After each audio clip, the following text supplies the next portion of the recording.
Hello everyone, welcome back to my YouTube channel. Guys, अगर आपका इस बुक का कल एग्ज़ाम है तो आज की ये वीडियो आपके लिए सुपर बेनिफिशियल होने वाली है और बहुत बहुत ज़्यादा हेल्प मिलेगी आपको इस वीडियो की वजह से। आज देखिए, ये जो बुक है ना आपकी चाइल्डहुड एंड ग्रोइंग अप, इसमें टोटल 4 यूनिट्स हैं, जिसकी अभी मैं आपको फर्स्ट यूनिट के जितने भी शॉर्ट आंसर्स हैं वो सारे क्वेश्चंस मैं आपको करवा रही हूँ। क्योंकि देखिए, सारे ना आंसर्स को लॉन्ग आंसर्स में करने का टाइम नहीं है अभी, और इस वजह से अभी यहाँ पे बुक जो है आपकी, इसके लास्ट में जैसे यूनिट आपकी ख़त्म होती है, हर यूनिट के लास्ट में आपको शॉर्ट आंसर टाइप क्वेश्चंस दे रखे हैं और आप वहाँ से इन क्वेश्चंस को पढ़ लीजिएगा। ये सारे क्वेश्चंस जो आप पढ़ लेंगे तो उसके बाद में आपको एक हेल्प मिलेगी कि आपको थोड़ा आइडिया लग जाएगा कि आपकी जो यूनिट है ना वो पर्टिकुलरली किस चीज़ से बेस्ड है, क्या क्या उसमें इंपॉर्टेंट पॉइंट्स हैं या किस किस टाइप के क्वेश्चंस उससे रिलेटेड पूछे जा सकते हैं। फिर आपको इन क्वेश्चन से थोड़ा आइडिया लग जाएगा और क्वेश्चंस के आइडिया से ना आप अपने आंसर को लॉन्ग आंसर्स में भी अटेम्प्ट कर पाएंगे। हो सकता है कि इस वीडियो में मैं थोड़ा फास्ट बोल रही हूँ, आप स्लो करके देख लीजिएगा, लेकिन अगर मैं बहुत स्लो बोलूँगी ना तो ये टॉपिक आपका पूरा कंप्लीट नहीं होगा और वीडियो थोड़ी लॉन्ग भी हो सकती है। इसलिए बिल्कुल कमर कस के बैठ जाइए कि आपको इस वीडियो को कंप्लीट करना है। देखिए, स्टार्ट करते हैं यूनिट 1 से। ऐसे हर एक यूनिट की 4 यूनिट्स हैं, चारों यूनिट की 4 वीडियोज़ मैं आपके लिए अपलोड करूँगी। ये हमारी फर्स्ट वीडियो है, जिसमें देखिए क्वेश्चन क्या कहता है, interprets the term growth and development. पहला क्वेश्चन है कि ग्रोथ और डेवलपमेंट क्या होता है, ये चीज़ आपको बतानी है। तो सबसे पहले डेफिनेशन आती है ग्रोथ की। ग्रोथ का मतलब क्या होता है, फिजिकल चेंज। कोई भी फिजिकल चेंज जो बाहर से चेंज आपको दिख रहा है, किसी की हाइट बढ़ रही है, किसी की हेल्थ है, कोई मोटा है, पतला है, तो ये चीज़ें आती है हमारी फिजिकल चेंज के अंदर, जिसे कि हम ग्रोथ कहते हैं। The change that take place in the any part of the body are known as growth. तो मीन्स कि आपकी बॉडी के किसी भी पार्ट में ये चेंज आता है तो इसे हम ग्रोथ से डिफाइन करते हैं। कुछ एग्जाम्पल आप इसमें लिख सकते हैं, जैसे कि बच्चे की हाइट का बढ़ना, उसका मास वेट बढ़ना, या फिर जो हेल्थ है उसमें कुछ कोई चेंज आना, तो ये चीज़ें हमारी ग्रोथ के अंदर आती हैं। तो आप ये पॉइंट यहाँ पे लिखेंगे। नेक्स्ट पॉइंट आता है हमारा डेवलपमेंट। डेवलपमेंट और जो ग्रोथ है ना वो दोनों सिमिलर टर्म्स नहीं हैं और यू कांट से कि ये एक दोनों के सिनोनिम्स हैं। डेवलपमेंट, जैसे ग्रोथ का मतलब होता है फिजिकल चेंज, लेकिन डेवलपमेंट का मतलब होता है मेंटली और फिजिकली। जब दोनों चेंजेस को हम ध्यान में रखते हैं तो वो चीज़ होती है हमारी डेवलपमेंट। फॉर एग्जाम्पल, एक बच्चा है जो अभी मानिए एक एज है 4 to 5 ईयर्स, और जैसे जैसे एज बढ़ती है तो एज के साथ साथ हमारी हाइट और वेट, इसके साथ साथ में हमारा मेंटल लेवल भी बढ़ता है। हम चीज़ों को अलग तरीके से सोचना स्टार्ट करते हैं, हमें हमारे अंदर मेचोरिटी आने लग जाती है। तो जो चीज़ हम चीज़ों को अलग तरीके से सोच रहे हैं, हमारे अंदर प्रॉब्लम सॉल्विंग जो मेंटेलिटी है वो डेवलप हो रही है, प्लस में हमारे अंदर जो मेचोरिटी आ रही है, ये सब एग्जाम्पल है डेवलपमेंट के। लेकिन सिर्फ आपकी हाइट और वेट बढ़ना आपका एग्जाम्पल है ग्रोथ का। तो ये चीज़ आपको ध्यान रखनी है।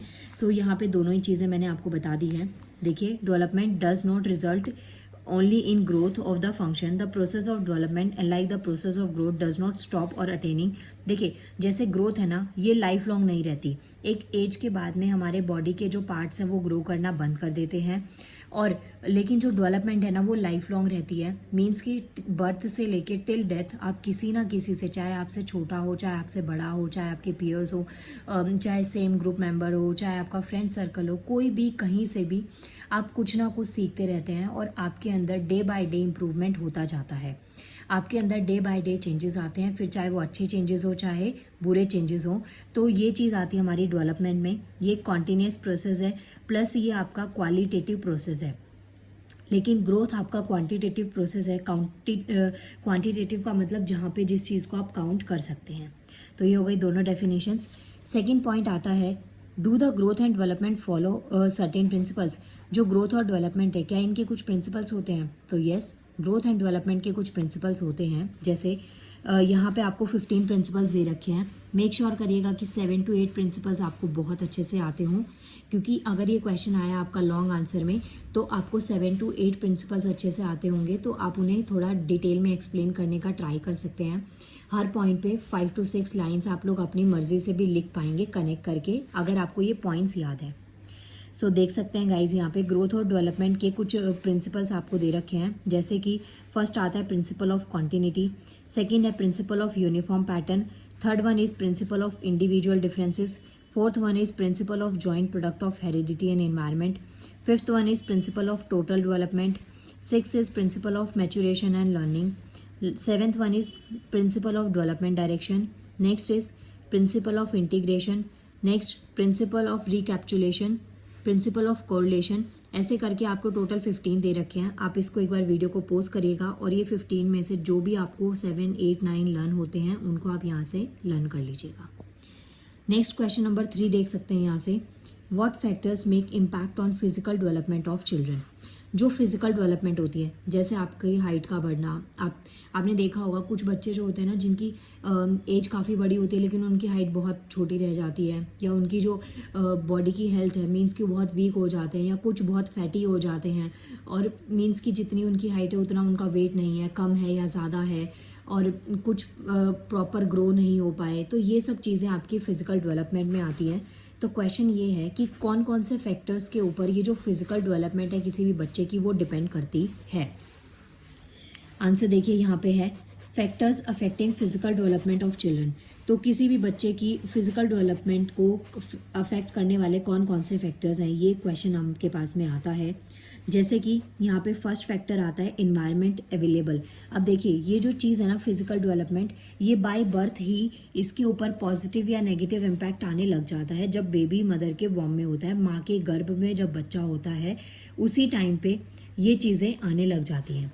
आपने सुना भी होगा कि जब प्रेगनेंसी का टाइम होता है तो एक मदर को बोला जाता है कि वो अपनी डाइट को बहुत अच्छे से रखे, उनके आसपास का जो एनवायरनमेंट है वो बहुत ही हैप्पी सा खुशनुमा होना चाहिए। तो फर्स्ट पॉइंट वही है, environment available on in the warm of the mother during pregnancy period. अब इसके अंदर कौन कौन से पॉइंट्स आते हैं, पहला तो बच्चे का पोषण कैसा है, मदर की डाइट कैसी है, ये चीज़ डिपेंड करती है बच्चे की हेल्थ के ऊपर। सेकंड है कोई डैमेज ना हो जाए, जैसे कि जो मदर है वो कहीं गिर जाए या उनको लग जाए, किसी तरीके का कोई भी डैमेज वॉर्म पे गर्भ पे ना हो। हार्मफुल रेडिएशन, जैसे उस टाइम पे फ़ोन, टेक्नोलॉजी, रेडिएशन, इन चीज़ों से काफ़ी दूर रहने का सजेशन डॉक्टर्स देते हैं प्रेगनेंसी के टाइम में, क्योंकि वो जो लेवल ऑफ रेडिएशन है ना वो एम्ब्रियो जो भ्रूण होता है वॉर्म में, गर्भ में माँ की जो भ्रूण होता है उसके ऊपर बहुत नेगेटिव इम्पैक्ट उसके पड़ते हैं। इसके अलावा और भी जो एनवायरमेंटल फैक्टर्स हैं वो फिजिकल डेवलपमेंट को क्या करते हैं, इन्फ्लुएंस करते हैं। सेकंड पॉइंट आता है लव, अफेक्शन, स्लीप, रेस्ट।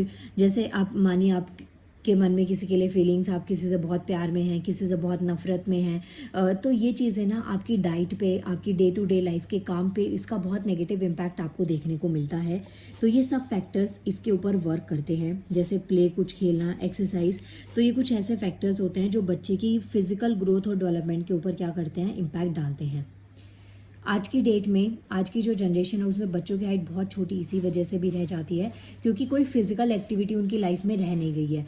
बच्चे क्या करते हैं, इंडोर गेम्स खेलते हैं, फ़ोन में या लैपटॉप में गेम ज़्यादातर प्रेफरेंस देते हैं, बाहर कहीं आना जाना होता नहीं है, प्रॉपर ग्रोथ बच्चों की हो नहीं पाती, डाइट भी बहुत कम है, जो भी खाते हैं जंक फूड हम लोग खाते हैं, तो हेल्दी डाइट हमारी बहुत कम रह गई है। इस वजह से जो प्रॉपर ग्रोथ है माइंड की भी और बॉडी की भी वो नहीं हो पाती है।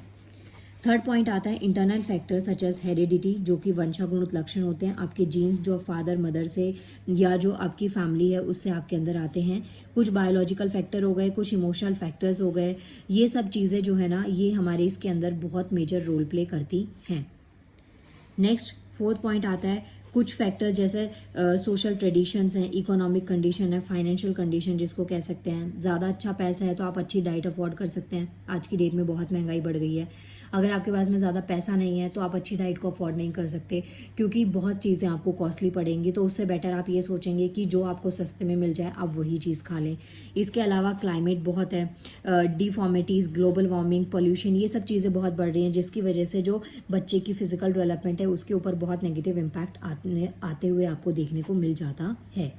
तो ये 4 मेजर पॉइंट्स है जिसकी हेल्प से आप अपने आंसर को कंप्लीट कर सकते हैं कि किसी भी बच्चे की physical development in 4 major factors के ऊपर वर्क करती है। और इन्हीं के अंदर जो पॉइंट्स हैं ना उन्हीं को आप थोड़ा एक्सटेंड करके लिख सकते हैं क्योंकि ये पॉइंट्स काफ़ी डिटेल में आपको नहीं दे रखे हैं। नेक्स्ट बहुत इंपॉर्टेंट क्वेश्चन है, what are the characteristics of infancy period, जो इन्फेंसी पीरियड होता है ना, इसकी क्या कैरेक्टरिस्टिक्स हैं। तो यहाँ पे उस पीरियड की बात करी गई है जो फर्स्ट 3 ईयर्स होते हैं are the period of fast growth. जैसे जो स्टार्टिंग के ईयर्स होते हैं ना बच्चे के, 4 से 5 साल का जो बच्चा होता है उसकी ग्रोथ उस टाइम पे बहुत फास्ट होती है। बच्चे की जो डाइट है वो चीज़ डिपेंड करती है कि बच्चे की ग्रोथ कितनी ज़्यादा अच्छे तरीके से करवाई जा सकती है। जैसे कि देयर स्टेनिक grow very fast, child acquires knowledge about taste, touch, size and smell. तो ये सब चीज़ें बच्चा ना बर्थ से ही सीखना स्टार्ट कर देता है। At the age of 3 child mental power start getting activated, जो 3 साल की उम्र होती है उसमें बच्चे की जो मेंटल पावर होती है वो एक्टिवेट हो जाती है। तो इस टाइम पे बच्चे की डाइट अच्छी हो, फिजिकल वर्कआउट अच्छा हो और हेल्दी न्यूट्रिशियस फूड बच्चे को दिया जाए तो बच्चे की जो फिजिकल ग्रोथ है वो बहुत अच्छी हो जाएगी। During this period emotion develop very fast, start expressing anger, love, fear etcetera. जैसे कि जो ये वाला टाइम पीरियड होता है 3 to 4 ईयर्स वाला जो बच्चे का टाइम पीरियड होता है, तो इसमें जो इमोशंस है, भावनाएं हैं, वो बहुत फास्टली डेवलप होने लग जाती हैं।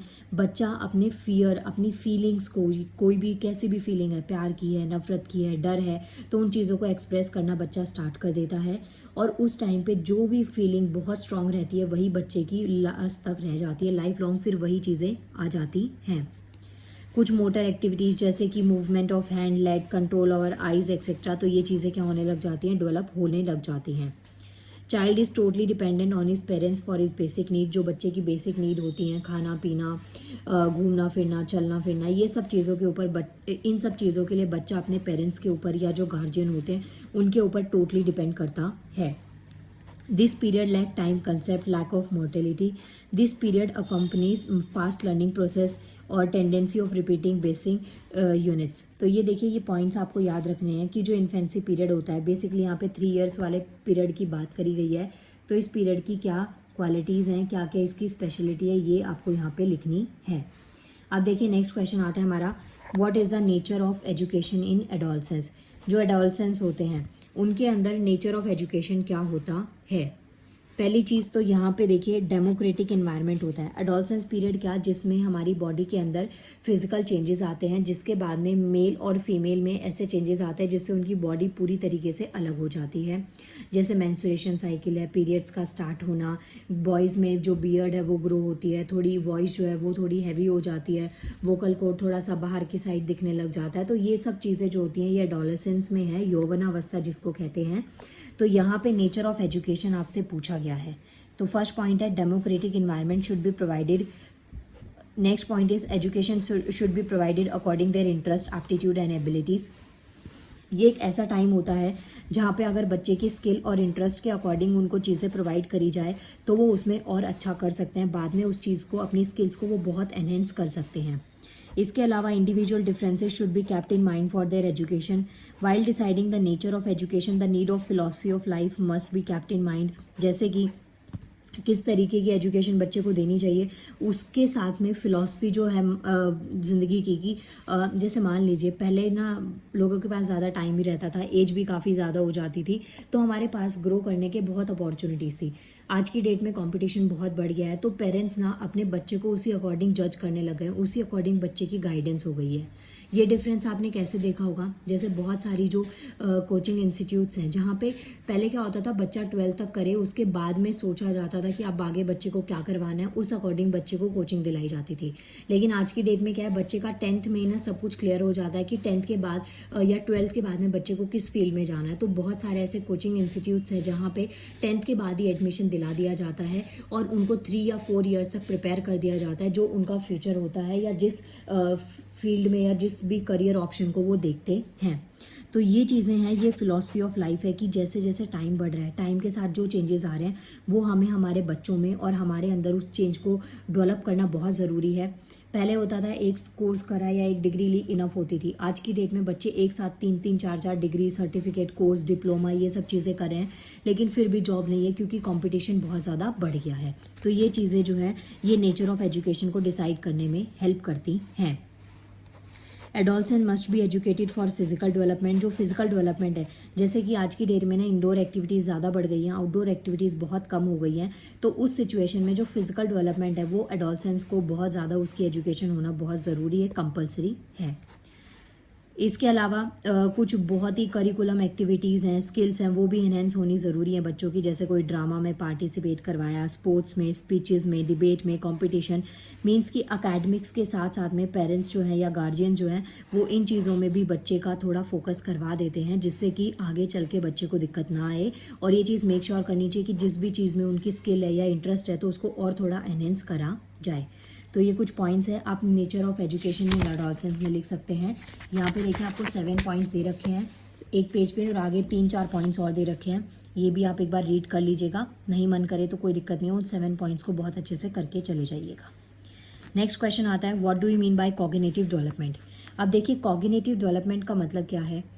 अभी ना मैंने आपको सेपरेटली बताया ग्रोथ और डेवलपमेंट, जैसे आपके फिजिकल पार्ट्स होते हैं, आपका हाथ बढ़ रहा है, आपका वेट बढ़ रहा है, ये ग्रोथ हो गई। आप में लेवल ऑफ मेच्योरिटी बढ़ रहा है, और ये चीज़ें ग्रोथ और डेवलपमेंट दोनों का पार्ट थी। लेकिन अब चीज़ आती है हमारी कॉग्निटिव डेवलपमेंट। कॉग्निटिव डेवलपमेंट का मतलब, ये क्वेश्चन काफ़ी इंपॉर्टेंट है।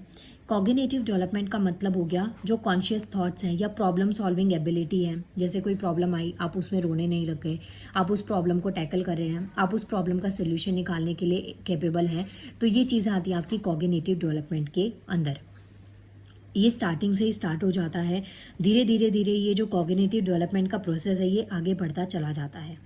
जैसे आपने देखा होगा आपके घर के जो छोटे बच्चे हैं ना, वो चीज़ों को टैकल करना सीखते हैं, लेकिन एक टाइम के बाद में वो बड़ी बड़ी प्रॉब्लम्स से भी लड़ पाते हैं। तो ये चीज़ें क्या है, कॉग्निटिव डेवलपमेंट का ही एक पार्ट है। इसके अंदर कॉग्निटिव डेवलपमेंट के अंदर क्या क्या चीज़ें इंक्लूड हैं, जैसे कि अटेंशन, रिमेंबरिंग, चीज़ों को याद करना, प्रोड्यूसिंग, अंडरस्टैंडिंग लैंग्वेजेस, जैसे जो लैंग्वेज हैं, अलग अलग लैंग्वेज हैं, या किसी भी चीज़ को सीखना। तो ये चीज़ें आती हैं आपकी कॉग्निटिव डेवलपमेंट के अंदर। जैसे कि आप छोटे थे, आपने जब देखा कि इंग्लिश की बहुत ज़्यादा इंपॉर्टेंस है, आपने वेब सीरीज़ देखना शुरू कर दिया या फिर आपने मूवीज़ देखना स्टार्ट कर दिया, तो वहाँ पे आपने देखा आपको दूसरी लैंग्वेज की चीज़ों में ज़्यादा इंटरेस्ट आ रहा है। तो आपने ना ये चीज़ खुद से सोची, यहाँ पे आपको कोई प्रेशराइज़ नहीं करा, लेकिन आपने देखा आपके इंटरेस्ट के अकॉर्डिंग ये चीज़ आपके लिए इंपॉर्टेंट है या इसकी नॉलेज होना ज़रूरी है। तो ये चीज़ें आती हैं आपकी कॉग्निटिव डेवलपमेंट के अंदर। इसके अलावा आपने देखा आप क्लब जा रहे हैं, आपका ड्रेसिंग सेंस अलग है, आप मंदिर जा रहे हैं, आपका ड्रेसिंग सेंस अलग है। तो ये चीज़ें भी एक कॉग्निटिव डेवलपमेंट का एक पार्ट है, जहाँ पे आप चीज़ों को सोच पा रहे हैं, अपने तरीके से एनहेंस कर पा रहे हैं, प्लान्स बना रहे हैं, उसको एग्जीक्यूट कर पा रहे हैं। तो ये चीज़ें आती हैं आपकी कॉग्निटिव डेवलपमेंट के अंदर। नेक्स्ट क्या आता है, cognitive development is the construction of thought process including remembering, problem solving. Cognitive development क्या है, कंस्ट्रक्शन हमारे थॉट प्रोसेस का, जिसके अंदर क्या क्या चीज़ इंक्लूड है, रिमेंबरिंग, चीज़ों को याद रखना, problem solving ability, decision making, बहुत इंपॉर्टेंट है कि कोई भी प्रॉब्लम है या कोई भी सिचुएशन है उसमें आप कितनी फास्ट कोई डिसीजन ले पाते हैं, कितनी जल्दी उस प्रॉब्लम को आप सॉल्व कर पाते हैं। तो ये चीज़ें आती हैं आपकी कॉग्निटिव डेवलपमेंट के अंदर। ये पॉइंट्स को आप अपने वर्ड्स में लिख लीजिएगा, बहुत प्यार से आंसर को आप अटेम्प्ट कर पाएंगे। नेक्स्ट क्वेश्चन आता है हमारा गाइज, इसमें ना आपके देखिए अभी हम 7th क्वेश्चन पे हैं और 12 क्वेश्चंस हैं, ज़्यादा नहीं है। आप इसको पूरा पेशेंस के साथ में देखेंगे ना तो ये वीडियो सच में आपकी बहुत हेल्प करेगी। यूनिट 1 ना इसके बाद में कंप्लीट हो जाएगी, आपको पता चल जाएगा कि भाई यूनिट 1 में ये चीज़ें आपसे पूछी गई हैं, ऐसे ऐसे क्वेश्चंस आपसे इस यूनिट से आ सकते हैं। और आपको पता है हर यूनिट से एक क्वेश्चन आएगा ही आएगा, आई मीन क्वेश्चंस 2 आएंगे, आपको दोनों में से एक चॉइस मिलेगी, एक को अटेम्प्ट करना है। तो क्यों ना इसी चीज़ से आप स्टार्ट करें कि शॉर्ट आंसर्स को पढ़ लीजिए अच्छे से, और आपको पता लग जाएगा, यूनिट का आइडिया लग जाएगा, फिर बाकी आप अपने आप भी आंसर को अटेम्प्ट कर पाएंगे। Well, question number 7 is write a short note on educational implications of Piaget's theories of cognitive development. ये जो पियागेस थ्योरी है ना, ये बहुत बहुत इंपॉर्टेंट है, इसका प्रोनाउंसिएशन एक बार चेक कर लीजिएगा और बाकी आप इसको देख लीजिए, ये बहुत इंपॉर्टेंट है। इसको मैंने डिटेल में भी एक्सप्लेन किया है, लेकिन अभी फिर भी मैं शॉर्ट में आपको बता देती हूँ इस वीडियो की हेल्प से, अगर आप सिर्फ इस वीडियो के भरोसे बैठे हैं, क्योंकि आपने पहले वाली वीडियो अगर नहीं देखी हो तो। देखिए implications of Piaget's theory of cognitive development में क्या क्या चीज़ें आती हैं। Role of teacher is to facilitate और एनकरेज। जो टीचर है ना वो एक इंपॉर्टेंट रोल प्ले करता है बच्चे को एनकरेज करने में। जैसे कि 30-40 स्टूडेंट्स की एक क्लासरूम है, जहाँ पे टीचर को पता है हर बच्चे की अपनी स्किल्स होती हैं, अपना एक टैलेंट होता है। अगर टीचर उस बच्चे की स्किल, माने किसी का अकेडमिक्स में इतना ज़्यादा इंटरेस्ट नहीं है, पढ़ाई में नहीं मन लगता, हो सकता है वो बच्चा स्पोर्ट्स में, आर्ट्स में, ड्रामा में और स्टेज परफॉर्मेंस में कहीं ना कहीं किसी ना किसी में बहुत अच्छा हो, तो टीचर की ड्यूटी बनती है कि उस बच्चे को उस स्किल के लिए एनकरेज करे, उस चीज़ को बढ़ावा दे, ताकि वो बच्चा उसमें अपना करियर बना पाए। तो यही पॉइंट है। फर्स्ट पॉइंट क्या कहता है, focus on process of learning rather than the end product of it. Means कि फोकस किस पे होना चाहिए, लर्निंग में। जैसे कि आप टिल बर्थ से लेके टिल डेथ आप सीखते चले जाते हैं। तो यहाँ पे क्या है, चीज़ों को सीखने का कोई एंड नहीं है। आप 4 बुक्स पढ़ के आप ये नहीं कह सकते आपको पूरी नॉलेज है। इवन मैं तो ये बोलूँगी, आप ये पूरी बुक भी पढ़ लेंगे ना तो भी आप इस पेपर के लिए ये नहीं कह सकते कि आपको सब कुछ आता है। हो सकता है कहीं कुछ ऐसा रह जाए जो आपने नहीं पढ़ा हो। तो लर्निंग क्या होता है, हम लाइफ लॉन्ग सीखते हैं। जैसे कि आप किसी से सीख रहे हैं, मैंने आपसे कुछ सीखा या आपने मुझसे कुछ सीखा, तो ये चीज़ें क्या है, एक म्यूचुअल प्रोसेस होता है लर्निंग, जो लाइफ का टिल डेथ तक कॉन्टिन्यूशन में चलता चला जाता है। Using collaborative as well as individual activities. जो टीचर्स हैं उनको मेक श्योर करना चाहिए कि जो ग्रुप डिस्कशन है, कोलैबोरेटिव एक्टिविटीज़ हैं जहाँ पे बच्चे एक दूसरे के साथ मिल के काम कर पा रहे हैं। इंडिविजुअल अकेले एक्टिविटीज़ की बजाय ये चीज़ होना ज़रूरी है, क्योंकि आपस में जब हम मिलते हैं 4 अलग थॉट्स आपको देखने को मिलते हैं, कुछ बातें आपकी अलग होती हैं, कुछ सामने वाले की, तो इससे आपको बहुत सारी अपनी कमियाँ पता चलती हैं। सामने वाले से आप नया कुछ सीख सकते हैं, हो सकता है कि सामने वाला आपसे कुछ सीखे, तो इससे ना हमारी चीज़ें काफ़ी हद तक इंक्रीज हो जाती हैं। विद इन द क्लासरूम की बात करें तो learning should be student centred and accomplish through active discovery learning. Discovery learning is the idea that children learn best through doing and actively exploring. तो ये पॉइंट्स आप याद रख सकते हैं कि यहाँ पे देखिए ग्रुप डिस्कशन है, लर्निंग एक कॉन्टिन्यूस प्रोसेस चलते चला जाना चाहिए, और जो स्किल्स हैं उनको टीचर्स को एक्सटेंड करना चाहिए जिससे कि बच्चे उस चीज़ को समझें। आगे देखिए ये पॉइंट, ये पैराग्राफ इंपॉर्टेंट है। अकॉर्डिंग टू साल्विन 2005 इन्होंने ये थ्योरी दी थी। कुछ यहाँ पे टीचिंग इम्प्लीकेशंस दे रखे हैं पैगेस थ्योरी के। पहला आता है, teacher should emphasise the students understanding and process they use to get answer. Children are encouraged to discover themselves through spontaneous interaction with the environment. As I said earlier कि यहाँ पे जो स्टूडेंट्स हैं ना उनको encourage करना बहुत ज़रूरी है, और ये काम जो है वो एक टीचर ही अच्छे से कर सकता है बच्चे की स्किल्स और टैलेंट को आइडेंटिफाई करके। Paget's theory asserts that children go through all the same development stages. However, they do so at different rates. Teachers must make special efforts to arrange classroom activities or individuals and group of children rather than for the whole class group. यहाँ पे क्या है, जैसे teacher ने क्या किया, पूरी class को एक सेम एक्टिविटी ना देके छोटे छोटे ग्रुप्स में डिवाइड कर दिया और उनको रैंडम एक्टिविटीज़ दे दी, जिससे कि सब अलग अलग तरीके के जो प्रोजेक्ट है या जो प्रेजेंटेशन है उसको परफॉर्म करें। तो इससे आपको बहुत सारी नई चीज़ें जानने को, सीखने को मिलेंगी। इसके अलावा जो डेवलपमेंट प्रोसेस है, ज़रूरी नहीं कि आपने एक चीज़ को जैसे करना सीखा है आप उसी तरीके से करें। टीचर्स को मेक श्योर करना चाहिए कि अगर एक काम को करने का तरीका, एक पर्टिकुलर तरीका आपको दे रखा है, तो उस काम को दूसरे तरीके से कैसे किया जा सकता है, कैसे उसको और एनहेंस किया जा सकता है। हो सकता है कि कोई नई तरीके से आप चीज़ें सीख लें। जैसे मानिए आपको कुकिंग का बहुत क्रेज़ है, आपने एक नॉर्मल आलू गोभी की सब्जी बनाई, आपने देखा उसको बनाने के और मल्टीपल तरीके हैं, तो आप वो नए नए तरीके ट्राई करें। भले ही आपको आउटपुट एक मिल रहा है, लेकिन यहाँ पे आपके जो प्रोसेस हैं वो अलग अलग तरीके से आपको देखने को मिलते हैं। तो ये पॉइंट की हेल्प से आप अपने इस आंसर को कंप्लीट कर लीजिएगा। नेक्स्ट क्वेश्चन आता है, right a short note on the main factors influencing the development of emotions. यहाँ पे आपको शॉर्ट नोट लिखना है, किसके ऊपर, कुछ ऐसे फैक्टर्स जो कि इमोशन के डेवलपमेंट को इन्फ्लुएंस करते हैं। पहला, स्कूल एनवायरनमेंट बहुत इंपॉर्टेंट है। एक क्लासरूम जहाँ पे 30 से 35 स्टूडेंट्स हैं, वहाँ पे अलग अलग कल्चर, अलग अलग कम्युनिटी, अलग अलग कास्ट के बच्चे वहाँ पे रहते हैं, और जो वहाँ की यूनिफॉर्म है वो सब बच्चों को एक जैसा दिखाने का काम करती है। क्योंकि हो सकता है कोई डेली अच्छे कपड़े अफोर्ड नहीं कर सकता, लेकिन यूनिफॉर्म सबके लिए मैंडेटरी होने से क्या होता है कि हम सब लोग एक जैसे ही दिखने लग जाते हैं। तो पहला फैक्टर जो इमोशंस पे अफेक्ट डालता है वो है हमारा स्कूल इन्वायरमेंट, क्योंकि घर के बाद में अगर कहीं आपका सबसे ज़्यादा टाइम जाता है तो वो आपका स्कूल में ही है। बहुत सारी पॉजिटिव और नेगेटिव चीज़ें बच्चा स्कूल से ही सीखना स्टार्ट करता है।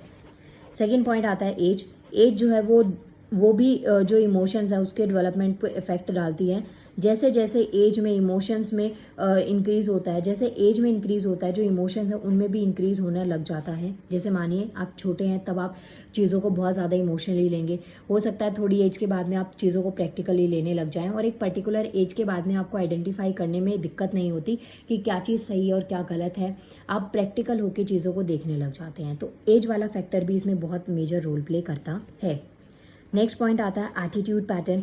एटीट्यूड पैटर्न का मतलब होता है कुछ आपका बिहेवियर, जैसे कि एक दूसरे से दूर रहना हमें जैसे आपने देखा होगा घर में या आसपास के एनवायरनमेंट में आपने देखा होगा कि कास्ट सिस्टम बहुत ज़्यादा इंडिया में वर्क करता है, रिलीजन बहुत ज़्यादा वर्क करता है। लेकिन स्कूल में क्या है, हम लोग ना सेम क्लासरूम में रहते हैं, तो हमारे फ्रेंड्स अलग कल्चर के, अलग कास्ट के हो, तो कई बार होता है हम उनके सेम लंच बॉक्स में हम उनके साथ खाना शेयर कर रहे हैं, उनके साथ खेल रहे हैं, बातें कर रहे हैं। तो जो एटीट्यूड टू पेरेंट्स होता है ना, ये चीज़ें बहुत इंपॉर्टेंट है कि जो पेरेंट्स है ना, जैसे घर से आप चीज़ों को कैसे सीख रहे हैं, आप अपनी जो डिज़ायरेबल इमोशंस हैं उनको कैसे आप डेवलप कर पा रहे हैं, तो ये चीज़ें आती हैं एटीट्यूड टू पेरेंट्स। सॉरी, मैंने इसको पैटर्न पढ़ लिया था पहले। नेक्स्ट आता है फटीग। फटीग का मतलब क्या हो गया, जैसे इसके अंदर क्या क्या चीज़ें हैं कि आप ना बहुत ज़्यादा परेशान हैं, आप टायर्ड हैं किसी चीज़ को लेके, आपके अंदर कोई भी जो फीलिंग है ना वो एक्सेस में हो रही है। जैसे मानिए आपको गुस्सा आ रहा है, बहुत ज़्यादा आ रहा है, आपको किसी से प्यार आ रहा है, वो बहुत ज़्यादा एक्सेस में हो रहा है। तो कोई भी जब एक्सेस में फीलिंग होती है ना, तो उससे आपको एक थकान हो जाती है और आप उससे क्या होते हैं, इरीटेट होने लग जाते हैं। या फिर मानिए आपको ना सिंपैथी की ज़रूरत नहीं है, लेकिन हर कोई थर्ड पर्सन आपको एक सिंपैथी दे रहा है, तो आप क्या होंगे, इरीटेट हो जाएंगे। तो ये चीज़ें आती हैं आपकी फटीग के अंदर कि जो इमोशनल बिहेवियर होता है वो इसको अफेक्ट करने वाला भी, इमोशनल बिहेवियर को अफेक्ट करने वाला ये फटीग भी एक इम्पॉर्टेंट फैक्टर है। जर्नली जो फटीग पर्सन होता है वो जर्नली क्या रहता है, इरिटेटेड रहता है, और धीरे धीरे वो इरिटेशन क्या है, एक टाइम से ज़्यादा बढ़ जाती है तो वो एंगर में कन्वर्ट हो जाती है। नेक्स्ट आता है बिहेवियर प्रॉब्लम। बिहेवियर प्रॉब्लम का मतलब होता है जैसे कि मानिए आपको कोई काम करना है, आपको कोई चीज़ चाहिए, आपको कोई ड्रेस पसंद आई, आपके पेरेंट्स आपको वो नहीं दिलवा पाए, आप थोड़ा इरिटेट हो गए। आपको कोई काम करना पसंद नहीं है, लेकिन स्टिल आपको अर्निंग करनी है, आपको आपकी नीड है, तो आप उस प्रोफेशन में घुस गए, तो उसकी वजह से आप फ्रस्ट्रेटेड रहेंगे, इरिटेटेड रहेंगे, जिसकी वजह से जो कोई भी काम, चाहे वो कैसा भी हो, पॉजिटिव हो, नेगेटिव हो, लेकिन अगर वो आपकी चॉइस के अकॉर्डिंग नहीं हुआ तो आप उस काम की वजह से थोड़ा अनहैप्पी रहेंगे, आप उस काम से थोड़ा खुश नहीं होंगे। मानिए आपका एग्जाम है, आपने सोचा कि आपकी प्रिपरेशन इतनी अच्छी है और आप 9 में से 7 क्वेश्चंस को अटैम्प्ट करना चाहते हैं, लेकिन किसी वजह से आप 6 या 5 कर पाए, तो कहीं ना कहीं आप उस चीज़ की वजह से क्या रहेंगे, इरिटेट रहेंगे, अनहैप्पी रहेंगे। नेक्स्ट पॉइंट आता है हमारा फैमिली एंड नेबरहुड इन्वायरमेंट। ये बहुत इंपॉर्टेंट रोल प्ले करता है कि जो आपका फैमिली का और जो नेबरहुड इन्वायरमेंट है ना वो कैसा है, इसकी एक बहुत इंपॉर्टेंस होती है किसी भी बच्चे के इमोशनल डेवलपमेंट के अंदर। गाइस ये क्वेश्चन हो गया कंप्लीट, जिसमें आपको मेन फैक्टर्स लिखने थे जो कि जो इमोशंस का डेवलपमेंट होता है, भावनाएं जो होती हैं उस पर कौन कौन से फैक्टर्स उसको इन्फ्लुएंस करते हैं। पहला फैक्टर है social environment, school environment. Second one is age, third one is attitude to parents, fourth one is fatigue, fifth one is behaviour problem and six one is family and neighbourhood environment. तो ये कुछ factors हैं जो कि emotions का जो development है उसको इन्फ्लुएंस करते हैं। Next question number 9 is what is the concept of heredity, discuss the laws of heredity. आपको यहाँ पे बताना है कंसेप्ट ऑफ हेरिडिटी क्या होता है, लॉ ऑफ हेरिडिटी आपको डिस्क्राइब करना है। तो देखिए कंसेप्ट ऑफ हेरिडिटी का मतलब क्या, ऐसी कैरेक्टरिस्टिक्स जो कि आपको, हेरिडिटी का मतलब होता है जो वंशागुणित लक्षण होते हैं जो आपको अपने फादर से, आपकी मदर से या आपकी फैमिली में किसी मेंबर से आपको जीन्स के थ्रू मिले हैं। जो डीएनए एक जनरेशन से दूसरी जनरेशन में क्या होता है, ट्रांसफ़र होता है। यहाँ पे क्या दे रखा है, अलग अलग स्कॉलर्स के नाम हैं जिन्होंने हेरिडिटी की डेफिनेशन दी है। तो जो पीटरसन है उनके अकॉर्डिंग हेरिडिटी क्या है, as what one gets from one ancestral stock to the one parent. Means कि एक जनरेशन से दूसरी जनरेशन में कुछ जीन्स या जो चीज़ें हैं वो आई, तो ये चीज़ें आती हैं हेरिडिटी के अंदर।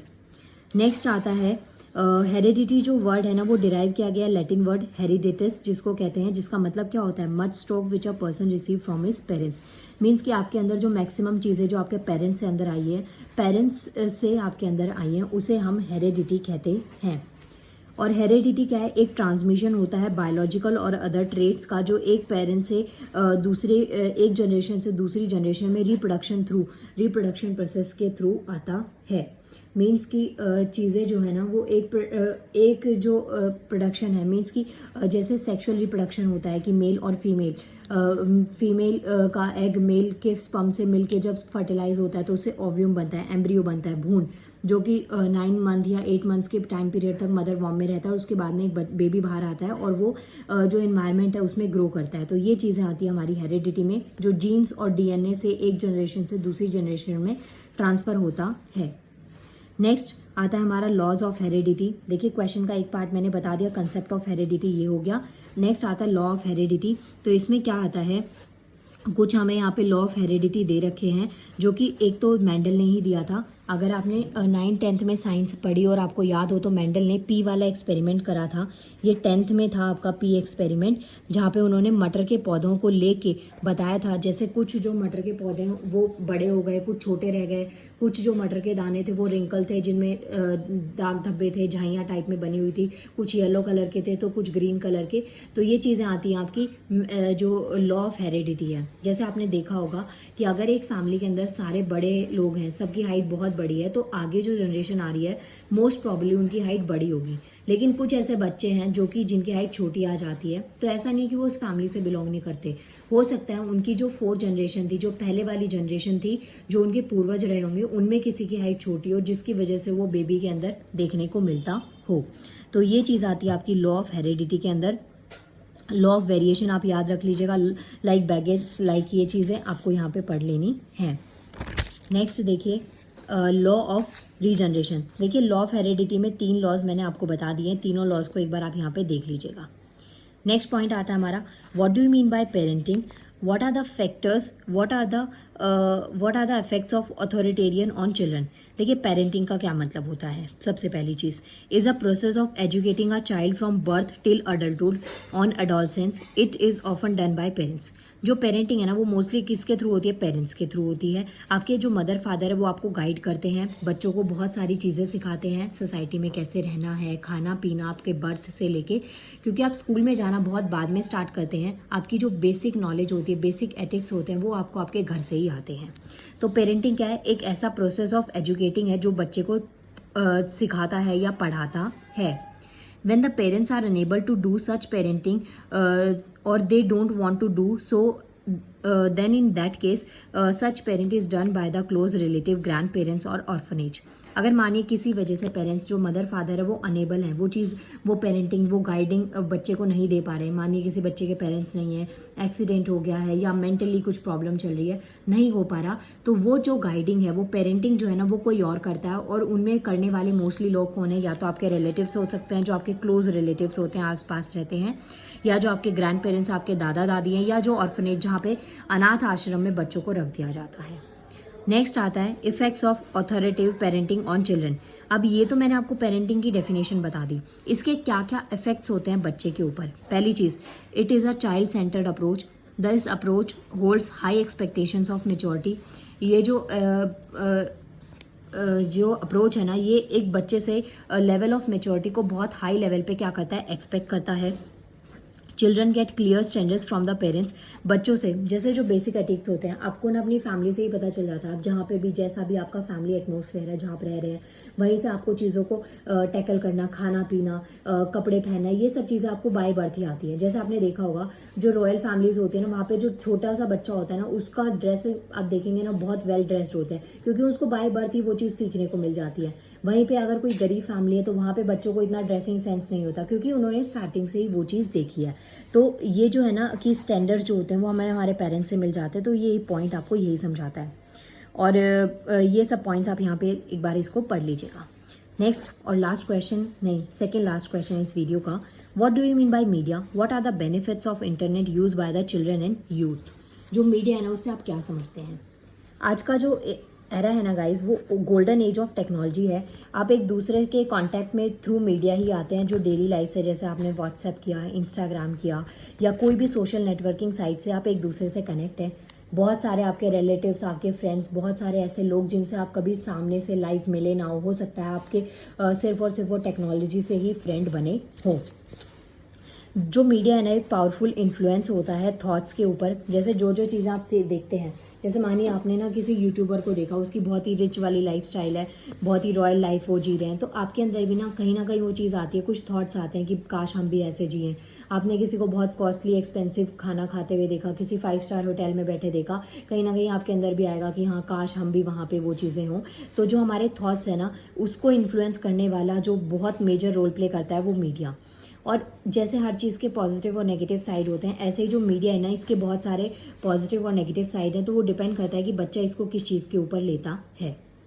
मास मीडिया में क्या क्या पॉइंट्स आते हैं, जैसे प्रिंट मीडिया हो गया, जैसे न्यूज़पेपर, मैगजीन्स हैं। इलेक्ट्रॉनिक मीडिया में क्या क्या आता है, रेडियो, टेलीविज़न, ये सब इसके पार्ट हैं। ये सब चीज़ आपने देखा होगा। और सबसे मेजर और कॉमन जो चीज़ है वो है इंटरनेट, जिसके थ्रू हम एक दूसरे से कम्युनिकेट कर पाते हैं। मैं जो आपके पास ये वीडियो मेरी पहुंची है, ये इंटरनेट के थ्रू पहुंची है। अगर वाईफाई इंटरनेट ना हो तो हो सकता है मेरी वीडियोस आप तक पहुंचे ही ना, हो सकता है कि डेफिनेटली नहीं पहुंचेंगी। तो ये चीज़ें क्या है कि ये हमारे कम्युनिकेशन को फास्ट करता है और हमें ज़्यादा से ज़्यादा लोगों से जोड़ता है। अब यहाँ पे देखिए कुछ बेनिफिट्स हैं of internet use bye children and youth. यहाँ पे आपको सिर्फ पॉजिटिव पॉइंट्स लिखने हैं। बेनिफिट्स का मतलब हो गया पॉजिटिव पॉइंट्स। पहला है it is near limitless information resource. ये एक लिमिटलेस है। जैसे आप गूगल करते हैं, क्रोम करते हैं या किसी भी सर्च इंजन पे आप कुछ भी सर्च करते हैं, याहू वगैरह पे, तो आप क्या देखेंगे, आपने एक चीज़ सर्च करी, आपको 50 वेरिएशंस मिल गई। इवन यूट्यूब की बात करते हैं, आपने मानिए बीएड के लिए एक वीडियो टाइप करी बीएड के लिए, आप देखेंगे वहाँ पे आपके पास मल्टीपल ऑप्शन आ रहे हैं। आप अगर कुछ करना चाहते हैं, आप कुछ सीखना चाहते हैं, तो उस एक काम को करने के आपको 50 तरीके मिलेंगे। तो ये क्या है, एक लिमिटलेस इंफॉर्मेशन रिसोर्स है। आप देखते देखते थक जाएंगे लेकिन वीडियोस खत्म नहीं होंगी। सेकंड क्या है, high degree of availability and affordability. ये सबके लिए अफोर्डेबल है, प्लस अवेलेबिलिटी इसकी बहुत ज़्यादा है। छोटे से छोटा, बड़े से बड़ा इसको अफोर्ड कर सकता है। इसके अलावा through technology what makes computer use possible. अब जो टेक्नोलॉजी है इसकी वजह से जो कंप्यूटर है उससे जो यूज़ है वो काफ़ी इजी हो गया है। टेक्नोलॉजी हमारे लिए बहुत बहुत इंपॉर्टेंट है। आप खुद से सोच लीजिए, बिना फ़ोन के या बिना लैपटॉप या बिना आईपैड, जो भी आपके पास में इलेक्ट्रॉनिक गैजेट है, उसके बिना आपकी लाइफ एक दिन तो छोड़िए, आप 2 घंटे भी उसके बिना नहीं रह पाएंगे। आपको किसी ना किसी टेक्नोलॉजी का यूज़ करना ही करना पड़ता है। प्लस ये हमारे लिए सबसे इंपॉर्टेंट है, सोर्स ऑफ एंटरटेनमेंट है। आपको जैसा भी आपका मूड है, बहुत अपसेट है, बहुत खुश है, आपका मूड झट से एक मैसेज से, एक वीडियो से, फट से आपका मूड क्या हो सकता है, चेंज हो सकता है। आप कोई भी मैसेज कुछ भी आप देख सकते हैं। तो ये हमारे लिए एक सोर्स ऑफ एंटरटेनमेंट भी है। गाइज, आज की इस वीडियो का लास्ट क्वेश्चन है हमारे पास में, question number 12। What are the demerits of Erikson's theory. जो एरिक्सन की थ्योरी थी ना, इसके डीमेरिट्स क्या हैं। देखिए, मैं बार बार बोल रही हूँ, मैं बहुत फास्ट इस वीडियो को रिकॉर्ड कर रही हूँ क्योंकि कल एग्ज़ाम है।